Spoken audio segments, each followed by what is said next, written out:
We have entered the wooden spoon carving portion of fire season. Or I guess I should say wooden utensil carving.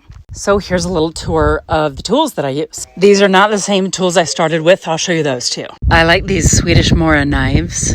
The straight one is called a Sloyd, and it's amazing. It feels so nice to use. And that knife pretty much does it all. But then we have these curved knives to scoop out the bowl of the spoon, and they're pretty essential for spoons. So then I have this precious silky.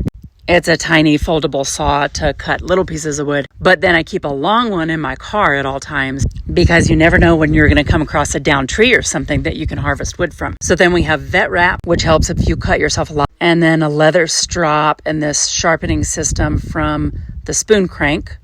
You can make all the sharpening stuff yourself, but I bought this whole sharpening system from the spoon crank because it's awesome. And this dowel is to sharpen the curve knife. And that's an example of about the size of wood that I like to use for spoons, that diameter.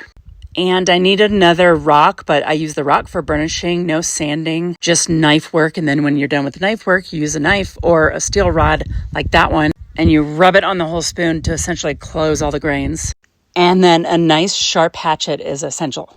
I was surprised to learn when I started that the hatchet is what you do most of the work with. And then the knives are just for fine tuning, but it takes a ton of practice. Anyway, you guys have me all jazzed about carving spoons. Oh, and here are the 2 spoons that came with the Amazon carving kit, and I still use them. They were cheap and great.